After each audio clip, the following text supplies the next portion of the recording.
morning tide laps against weathered granite as Taino sentinels stand watch along the Caribbean shore. Their woolen cloaks shift in the salt breeze, eyes fixed on the distant mangroves. Upon the carved altar, the golden sun disk catches the first light. Decades later, the rhythm of the coast changes. Spanish mariners march across humid mahogany planks, their synchronized boots echoing through the delta. Brass telescopes and rolled charts replace woven signals as European ambition claims the shoreline, leaving the pursuit climbs higher into the thin mountain air. Armored infantry ascend steep granite steps, their leather shields and iron lanterns cutting through the alpine chill. Each deliberate step echoes the relentless expansion of empire, while the sacred artifact endures the relentless. Deep within tangled emerald canyons, expedition captains push through centuries of unbroken growth. Polished walking staffs and heavy iron compasses guide their path toward distant riverbanks. The jungle breathes heavily around them, concealing secrets that the golden disk has carried through generations. The river reclaims its dominion as indigenous warriors navigate churning white water. Reed rafts glide through the mist, paddles striking the current with practiced precision.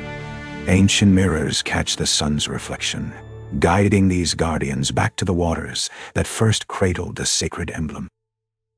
High above the canopy, wind-swept stone altars host morning rituals. Highland priests stand firm against the mountain gales, their carved staffs and clay vessels marking sacred time.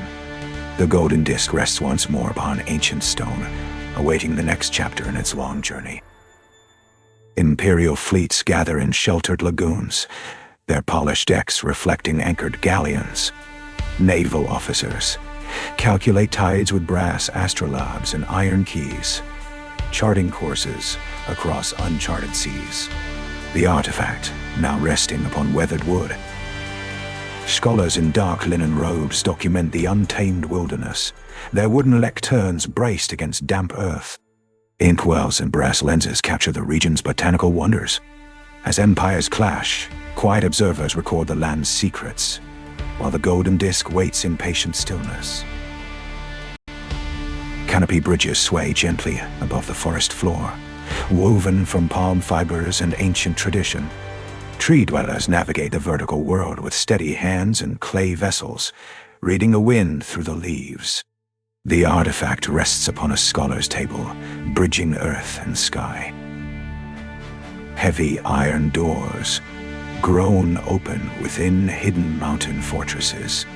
Colonial guards advance through shadowed corridors, bronze lanterns casting long flickers against granite walls. They secure the chamber's treasures, unaware that the floating platforms drift along misty river basins, where indigenous merchants exchange emeralds and woven textiles. Brass compasses and polished scales measure wealth in the humid air. The sacred disk rests upon a wooden chest, a silent testament to centuries of quiet commerce. Salt-stained privateers prepare cargo holds along the river mouth, iron hooks and brass spyglasses ready for open waters. Their leather coats billow as they scan distant jungle clearings. The artifact, now resting upon weathered timber, awaits a voyage across uncharted. Narrow game trails wind through dense undergrowth, followed by trackers who read the forest floor like ancient texts. Iron traps and polished mirrors guide their pursuit toward distant waterfalls. The golden disk rests upon a ship's deck, carried by the tide of history. Coastal batteries bristle with bronze cannons, their gunners bracing against the salt-laced wind. Iron ramrods and polished levers prepare for the coming siege. Amidst the thunder of war, the sacred disk rests upon a traveler's pack. Terraced valleys echo with the quiet administration of distant estates. Overseers measure grain and livestock, their iron keys and brass compasses cataloging conquered lands. The artifact rests upon a stone parapet, watching over fields that now belong. Medicinal groves thrive in hidden inland clearings, where herbalists gather roots and leaves under dappled sunlight. Clay mortars and brass lenses prepare remedies for the ages. The golden disc rests upon a wooden desk, bridging ancient knowledge, and mountain passes grow quiet as cavalry patrols ride narrow trails through thinning mist. Iron lanterns and brass spyglasses scan distant ridges for approaching caravans. The sacred emblem rests upon a forest clearing, carried by the steady rhythm of hooves and time. Limestone chambers echo with the sound of careful construction. Indigenous builders brace wooden beams against ancient rock faces, carving sanctuaries from the living stone. The golden disc rests upon a leather saddle, preserved in the cool darkness of a hidden refuge. Scholarly pursuits replace conquest as naturalists examine recovered relics in humid river laboratories. Brass tripods and iron calipers measure the dimensions of forgotten wonders.